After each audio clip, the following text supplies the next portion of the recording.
I've never seen. There we go.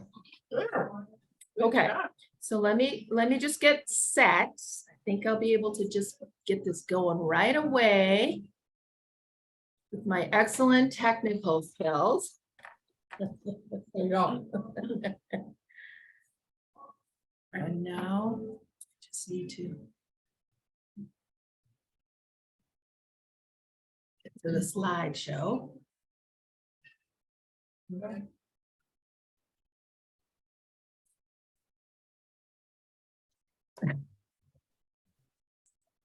I can't do anything about Should we that. tell me to pipe down? No, I shut that off. Sorry. That's all right. Laughing inappropriately here. Okay, all right, now, I'm just gonna kind of walk through this, and if you need me to stop, you're welcome to pipe in and ask questions. This can be extremely informal. But then I will send the recording to everybody too, so you can maybe zoom in or look a little closer or process something if you want. But we can talk at the end as well. But basically, this is a mission experience. I think we call it an experience. With the students, when we do study abroad, we try not to call it a trip. We call it, an experience because it has a different flavor to it. And, it's not a vacation where you put your feet up and really, sit back and totally relax. I mean, in Africa anyways, where we're with the kind of experience we're doing, you are in different environments that you've never seen before, and you're processing a lot. Like one of the first experiences that we would do in Nairobi in the slum areas, they try and call it different areas, the settlements or different things now to not be really so derogatory. And it is really amazing how many children are there without parents, and organizations are taking care of them. And so one of the agencies we've really gone to 3 times before, it's called Hidden Talent Orphanage. There's about 500 kids.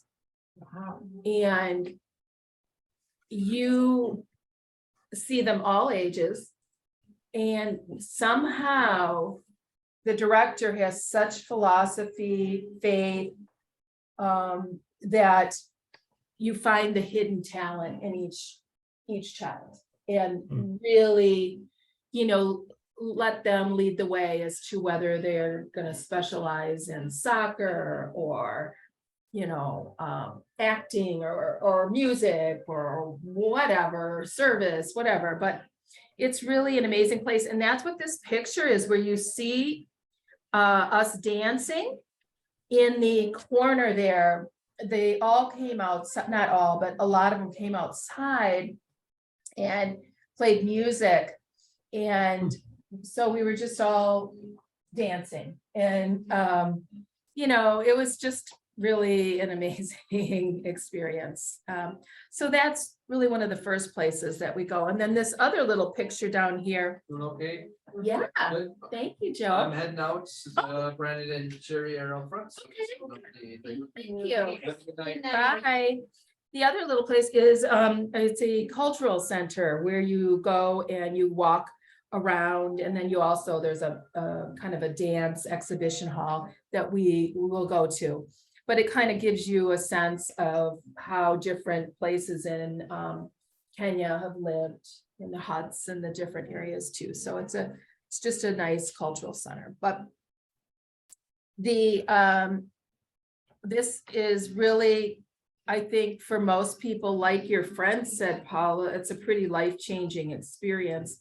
Every time I've gone, I've felt really inspired, motivated, in wanting to stay connected to this particular area and the community that Penny's family resides in, because they are just such a part of the community. the chief, the community, the hospital, they've done tremendous fundraising for the hospital. Her family is just teachers and pastor and just so connected and so committed to bettering life. And so to me, it's the kind of thing where I feel like I can really dig in and stay committed, right? Maybe develop a relationship that's meaningful. So that's why I've stayed connected. Plus, Penny and I have a wonderful relationship. But this experience will start in Nairobi, then we'll go to the community of Migwani, which you can see here. Oh, it's not really on here. I thought we had this marked, but it's here's Nairobi, and it's right over here, kind of between Murang and Garissa, right here. Can you see this? So right here. And then we'll end up in the Masai Mara, which is down here. So, and in this particular experience, lodging, meals, transportation, museum fees, safari expenses, security are all included. Air travel is not included. We're looking at flights right now. We really need a commitment in early February. There's a few people that Penny has, said, look, if you need to the 15th of February, but we really originally said February 1st. And so it's just because we need commitment, we need to make the plans and anchor those. And the estimated cost, $3,500 to $3,800. And February, okay, so we don't need to say that. Okay, so that's that. All right, so what is the purpose? This is Penny's family down here. Not all of them, actually. This is her mom on the far left, who actually died last year. Oh. Yeah, this is her sister Mary, who really pretty much raised Penny and her younger siblings. And this is Queen, who's a teacher, blocking on her name, but I believe, I can't remember. She's works in the community. She may be a teacher as well. Queen is a teacher, one of the nice elementary schools there. Penny, and then Pastor Dan. And then Peter is her nephew, Mary's son, who does who does a lot of the arrangements and is just again another person that's amazing. But what will we do? Okay, we can do we'll provide some medical care, some screening, some community in the community, some health education. There's lots of people to engage in different organizations in the community that we'll be working with. We'll do a groundbreaking ceremony for the Visionaries Academy, the elementary school that the Global Care Organization and Penny's Church is sponsoring. And then we'll really explore the culture, the history, and then the beauty of Kenya. And then the different places that we'll stay, we've actually stayed there before, so we're comfortable with them. I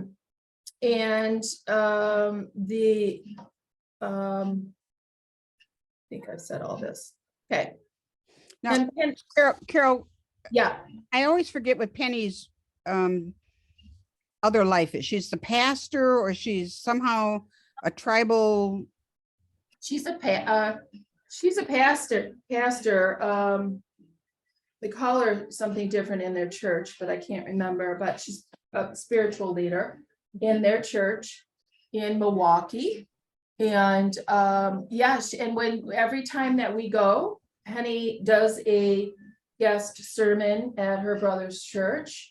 Everyone knows Dr. Penny. They love her. She's just amazing. And she is truly extremely impressive spiritual leader. And the Global Health Foundation she's really been a big part of that. And they're global part of care. the school and everything. Yep, that's connected. It's called Global Care Inc. And it's a part of connected with the with the church. And yeah, they've done a lot of different things already, feeding, all kinds of things like that. If you haven't gone on the glcare.org website, there's a lot of information on there already, and even about the trip. Yeah. And they just keep, her son is kind of the social media person, Paul. She has 2 sons, and the son and daughter, the daughter-in-law are going to be coming, Joseph, and the daughter-in-law is Vanna. She's just graduating with an OBGYN oncology residency, and will be starting work later in the summer. Been at University of Alabama. And Joe was more in a business, and then Paul, who's really kind of a musician, been in social media, business, those kinds of things as well. So anyways, we'll leave Chicago, fly into Nairobi, and it's about probably about a 20-hour flight. There'll be a layover. We're, often we will fly through Amsterdam. That's a common hub that we stop. And getting through customs, it's, we'll allow for about 4 hours, but typically if we can find a 20-hour, 21-hour, that's good. And then we'll be in Nairobi for 3 days, and we'll be working. This is a picture of the orphanage here. The children always perform, they sing, we interact with them when we've been there before with the students. And we would like to spend 2 days with them in the orphanage, doing some important, work, screenings, those kinds of things. So there's always things to be done, no matter what, your background is, there are things that we can do. So, and we usually serve a meal for them, and they're just so appreciative. And the children have amazing attitudes. It's their family. That's a huge family for them. And then we will seems like we went, I must have missed something. I want to go back here. I apologize. Oh, I forgot to talk about this. Yeah, the Nairobi National Museum. The way that we start out is we actually go to Nairobi and we really learn about the history of Kenya. Really look at, how the colonialism, impacted them, look at just all kinds of this National Museum in Nairobi is pretty amazing. And so we'll spend time there. We'll go to the cultural center that I talked about there. Sometimes we'll go to an animal rescue there with some of the wild animals that have been rescued and brought there. So when you get there, it is kind of a long trip. So we rest and make sure we're together. There's meals that are served right in the first hotel. It's a Methodist conference center, and they're lovely people. They've always been there.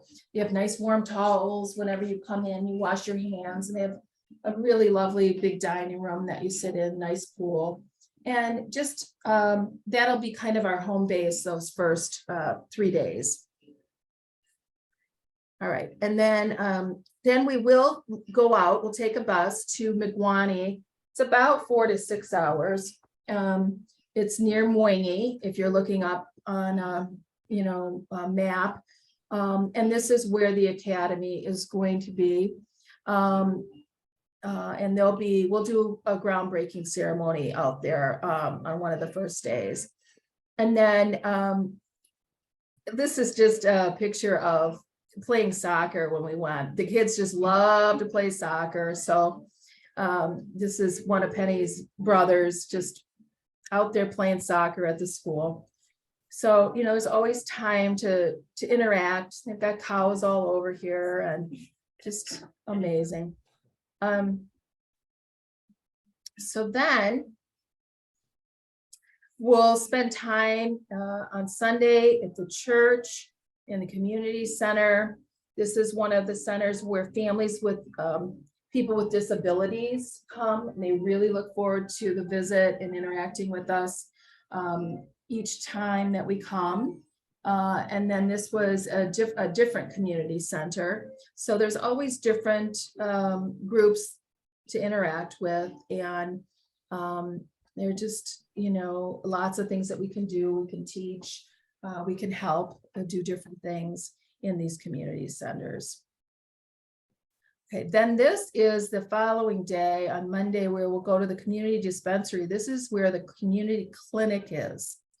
It's, it's just out there. Well, a building. This is Faith. She's the nurse. She's not a nurse practitioner. She's a nurse. She runs and treats this community for their healthcare. It's amazing. And so these are, she's identified supplies that are needed. We'll be able to help her during that day. We'll bring some donations. Again, these were the students that we went with. You can see they're all over in Africa, the different centers. I found this in Tanzania too. They really put their vision and their mission right out there. And they put it on the wall, they put their services. It's really, it's just, it's great to see it. But anyways, they're very appreciative. And so we'll be there a day helping out at this dispensary, which is a community clinic. Faith is excellent. She's just a wonderful nurse. And then this is the hospital area that, has all kinds of different services, buildings. They're all kind of open air buildings and that you go to. Again, this is their universal living values that they have on the wall. This is where Penny's done a lot of her work with the HIV support group, the women's support group, which, they are an amazing group of women that support each other. They have figured out how to kind of raise money and sustain themselves and their family. And so we always spend time interacting and spending an afternoon with them. And then in the health center, we can go. Penny said just the other day, the hospital asked, we really need blood pressure cuffs and stethoscopes and those kinds of things. So that kind of information will be coming out. So Carol, everything's in English. Is that for the benefit of visitors or? Well, English is spoken. Of course, Swahili is their main language as well. But yeah, English is there, and you're able to converse fairly, easily with everybody. So Okay. Yeah, That's nice. it's all there. Yeah. Ugly American never- doesn't speak any other language, but that's cool. Right. But I Right. think because it was a British colony, Yes. I mean, right. Thank you, Christine. the Yeah. same is true of Belize, which is where I've Right. done a lot of mission trips too. It was a British colony originally, and so English was one of the official languages. Mhm. Yeah, exactly. Thank you for piping in on that. So after we're done in the community, we'll go back to Nairobi, kind of regroup, and then rest up a little bit, and then we'll travel to the very famous Rift Valley. Oops, this is where you hear about the Rift Valley with the Lion King and all of that, but it is an amazing, beautiful area that you travel through. And we'll go down to the Masai Mara area on the 28th. And when we go there, the first day that we go there, we'll be able to take an afternoon evening safari. And we'll go in these kind of, I'll show you in a minute. I'll go ahead. These kind of buses where you have room, you can stand up, lots of opportunity to take pictures.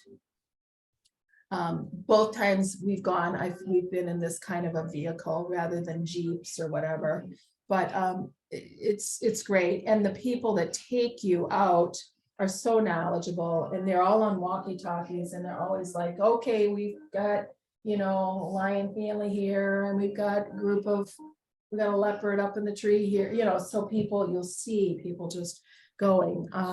So usually it's about 4 hours or so that first day that you're out there. And it's incredible. And then let me go back here. Yeah, I mean, this is from my very first time was this mama, Oh, this baby. I took this picture. Pick that baby. Isn't that something? Amazing. And then here, right near where we usually stay in a sort of a lodge, a village, the Maasai, which you see all over, are there, and they are often kind of the protectors. So they're kind of the security there. They're very friendly. They want to invite you in. So we'll walk over there the very last day before we drive back to Nairobi. We'll go over and we'll spend time in their community.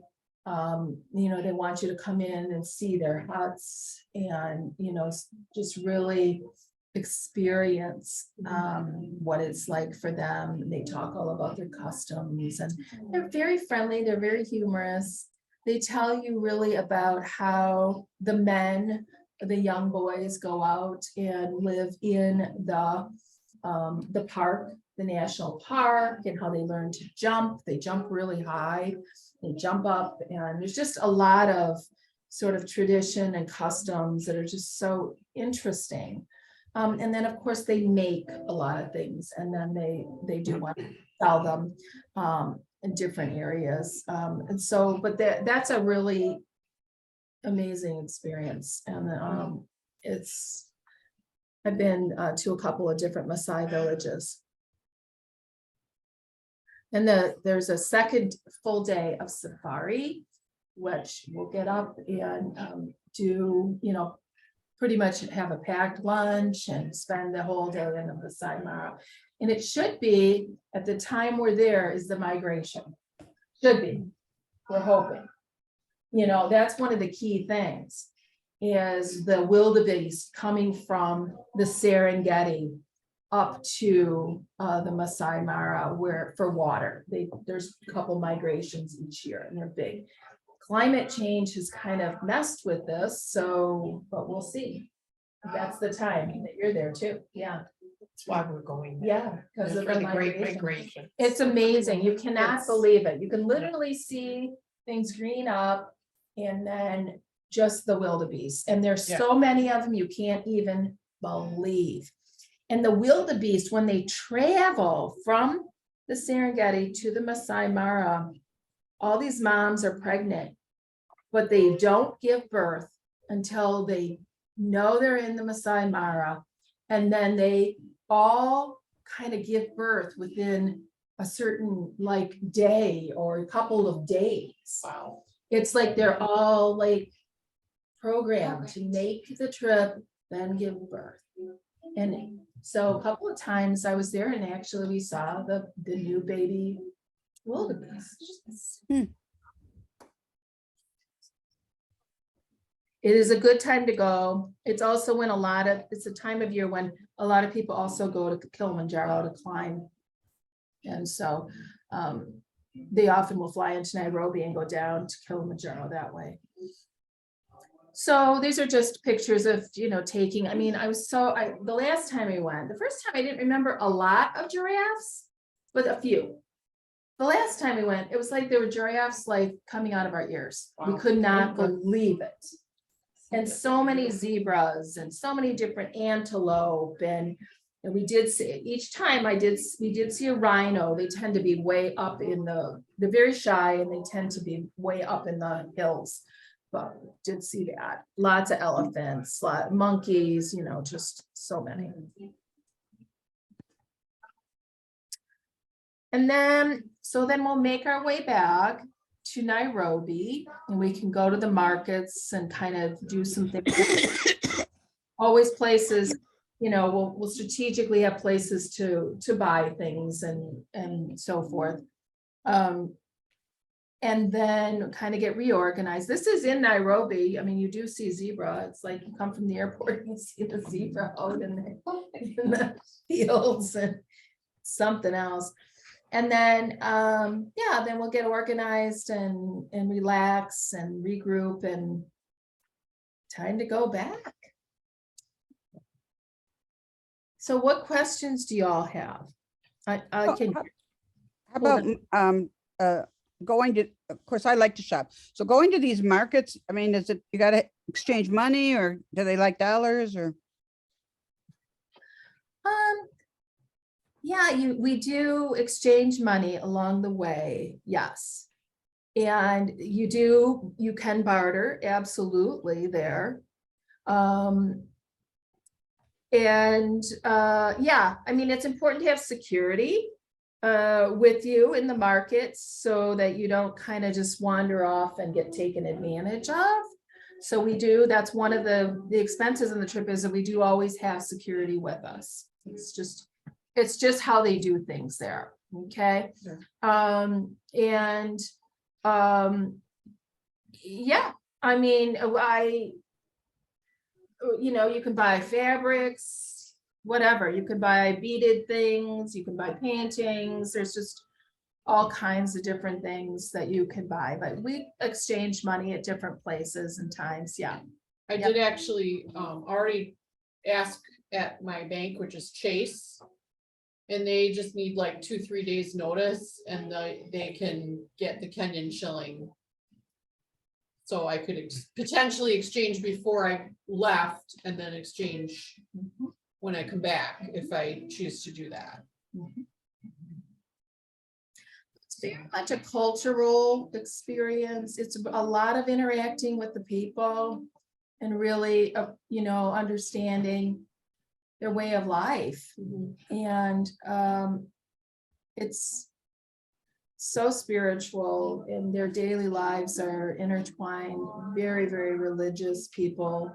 And, to experience that alone is, to be in church because they do spend a long time in church on a Sunday. And it is really their huge connection, and being a part of that was really inspirational for me too, and for all the students. And yeah, it's just hard to describe. You can probably see that it's very hard to describe this. What other questions? Okay, I have questions. Yes, So I was doing some research. yeah, Plastic is illegal in Kenya. No plastic bags. No plastic water bottles. that's fairly recent since we were there. So do we bring a water bottle that's refillable? Yeah, for sure. Okay, And you buy, there's got to be, I'll have to ask Penny a little bit about this, because we would always go to the store and buy a very large, several liter of a gallon of water. Mhm. And then we would fill our bottles, yes, and keep that with us, put our names on it. But then my question was obviously for TSA, if you're gonna bring any liquids, they have to be in a quart size bag. But it literally said on the website, Ziploc bags are illegal in Kenya. Okay. we'll have So to I'm ask trying to them. figure out do I have to have a reusable sort of TSA bag? Because that wasn't the case for us Or- in 2020, so You this know, is new. Yeah. It's a brand new And law. I would always pack stuff In Ziplocs, yes. Travel bags, keep Yeah. the dirty stuff separate from the clean stuff. You all can that, do, but- you can do mesh, I Okay. have mesh bags that I usually take, because then it kind of breathes too with the dirty laundry. I will ask Penny about that. She traveled last year, Okay, because when her mom died. So I'm sure she'll be able to guide us on that. Yep, for sure. It's a good question. Wow, that is new, because, and it's a good thing because of the plastic. It is so difficult to manage the plastic in these countries, everywhere, right? right, and I totally get it, Yeah, but I'm like, wait, You really but have to- I change your ways. have to think about, does that mean I can't have anything in plastic if I'm taking the plastic in and taking the Mhm. plastic out Pill bottles? versus? I Yeah. always pack this, And and I'm gonna My- continue to do. My guess You is, just have to be careful and can't go on the streets. Right. cannot go out. My guess is that they have the law, but I'm not sure how much they can enforce No. it immediately too. Yeah. But, I mean, we can do our best, but I Yeah. think, That's what I'm reading here. They initiated the strict plastic bag ban in 2017 with heavy penalties for those who flaunt it. These alternative tote bags, so there's alternatives that they recommend. well, that's I mean, you can always interesting. bring a tote bag to Yeah. carry your, groceries and stuff. I'm thinking more like, Yeah. Mhm. I don't want some liquid thing to explode in my suitcase and Right, kill all my clothes. Yeah, I think you So- should totally be able to pack your stuff in there, but like Chris is saying, not taking it, flaunting it. Although, I mean, we were there in 2020, I'll be honest with you, I did not experience any problem with plastic at all, so we'll have to see how. They have a very strong that green is. movement, so Mhm. that's partly. It's Well, good, it's good. It should be with trying to protect the animals. Mhm. You know, Right, it's really good. What other Good. questions do y'all have? Penny and I put together a draft information that is almost, it's almost complete, and I'll send that out. I'm looking at too, like what stuff they need. Cause you said like notebooks, potentially pencils. Kids' clothes, kids' shoes, book, school supply things, and then some healthier things. Some students brought duct tape. They love duct tape too, because they need to fix a lot of stuff. Everybody loves duct tape. There's any number of things, and we did put that together on this information sheet, but if you have questions about if something would be useful, you can ask her. Penny's always good about that, but for the young women, they cannot go to school when they're having their periods. Unless they, have like the feminine hygiene pads or tampons or those things, so we often bring those. Some people brought condoms. There's just any number of things and having a list. But shirts, of any size, they love that. T-shirts. So there's Yeah. a list. Okay, cool. What else? Anything else? So I have practical questions like what to bring, what to wear. In Kenya, they're a little bit more dressy. You'll see a lot of the women wear like skirts, dresses, and they cover the knee. But our students and we would wear pants. Shorts are not a thing. It's just, you just don't see people wearing shorts. No.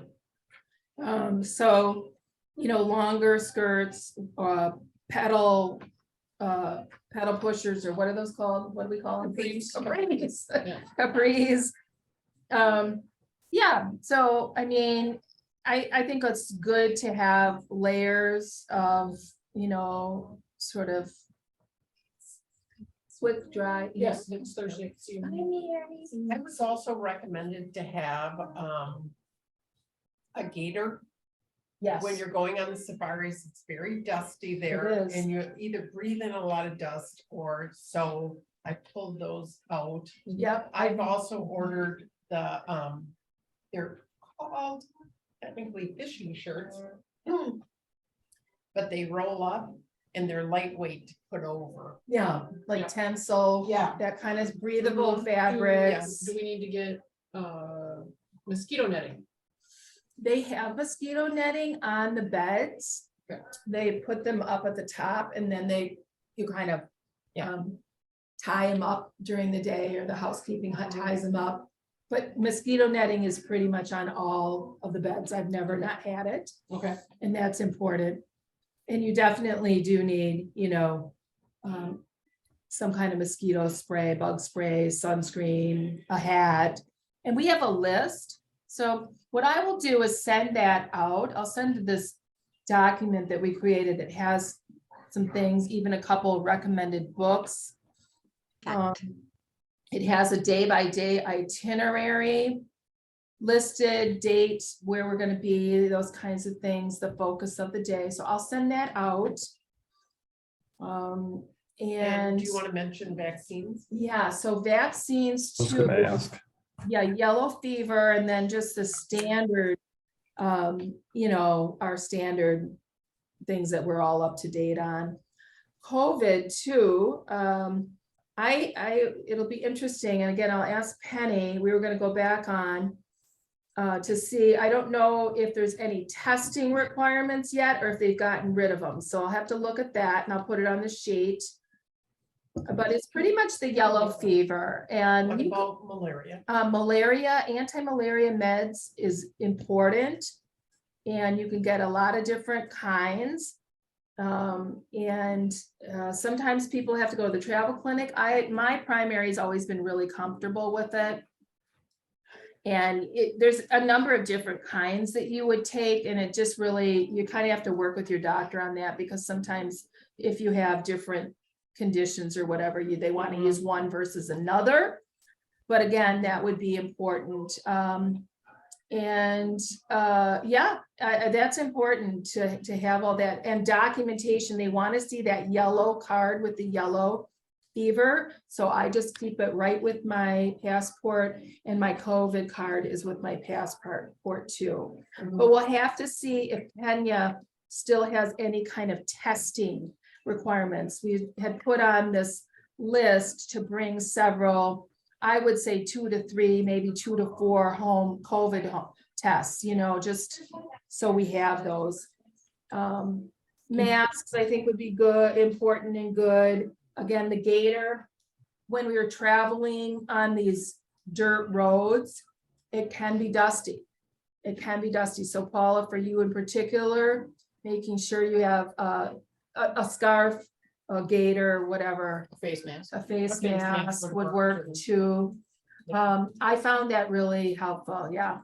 And for safaris, there are very specifics about what you should wear as far as colors and things. Oh, yeah, So, like muted. yeah, you can't wear, Beige, you can't white, wear black, no white, no white. no red. Interesting. We didn't get a lot of details on that, but that's Oh, interesting. I'll well, have we to look at that. got them for our trip, Mm, so I ordered all the different clothing I Okay. needed. Yeah, I have, You know, right, that's it okay. wasn't a big deal. Yeah. Yeah. I took care of it. And because of the dust. Mhm, mhm, mhm. Now, I know Christine looked into, I technically, well, not technically, I'm teaching theoretically during summer.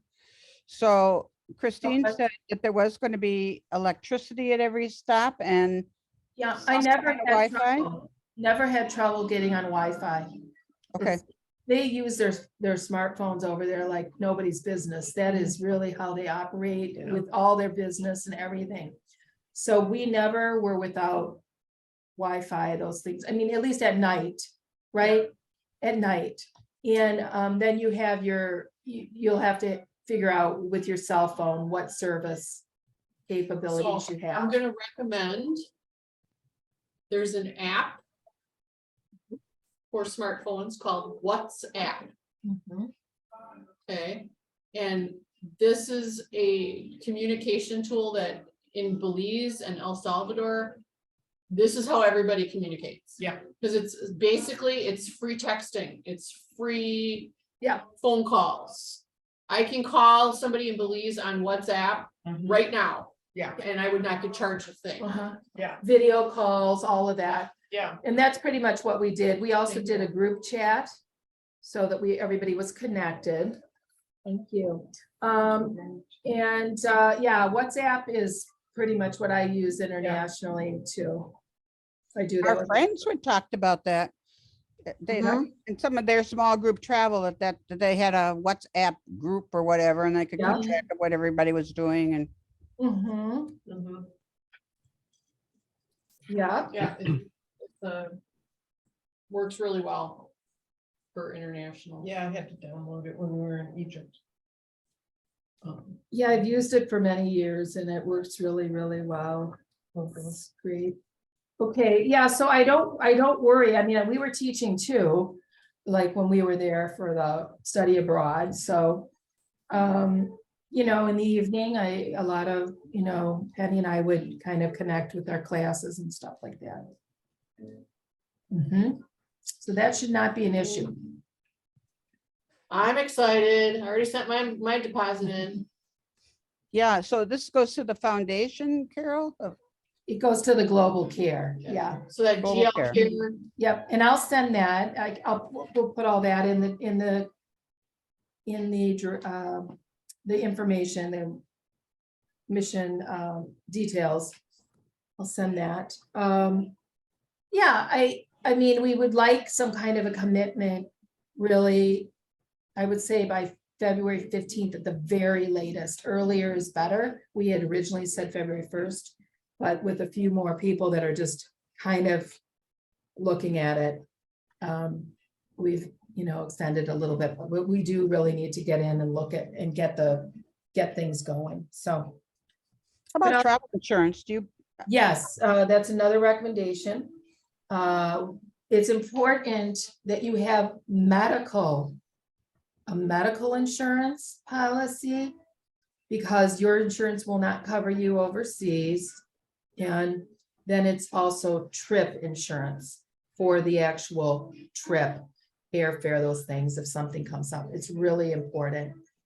And I'm gonna list a few of them that I've used before, but it's really, you know, you'll want to look and just get your own policy. I wouldn't necessarily just use the one that they have on the airlines. and the visa, then there's the visa, of course, which you can't get Yes. until after, and you can't get a visa until you have a return ticket. And the visa was $51. Yeah, I'll put all that on there and the link on there too. Cause I looked at that. That's new too. You didn't used to have a visa. You could get the visa when you landed in the airport. Now that's new, that you have to get it ahead of time. That was a surprise to Penny the last time she traveled. So it's interesting that you just constantly have to be checking things. They change. But we'll put that in that, Yep. that'll be in that document. this was very helpful, Carol. Well, I just think it gives you an idea, and then we can meet like maybe 3-4 times before we go. And we can do it on Zoom or at UWM or whatever we need, and just, you know, people can kind of coordinate stuff if they know, like they're gonna take an extra bag with donations or whatever. That's typically what we do, and we go to Goodwill. So if you're at Goodwill, look for, ask family members if they've got a big bag that they don't feel they need anymore, wouldn't have to bring back. You can just take it and leave it. And that's good and easy too. So lots to think about. Chris, got questions? No, I'm looking forward to seeing the information, and it sounds like an exciting opportunity. Great Nancy, experience. any questions on your, and they may come later, which is fine. Right, right. It'll be great So to see fun. the information you're sending. Good. But this was super helpful. So thank you. Yeah, I'll send the recording, actually. I'll stop the recording now. Is Nancy nice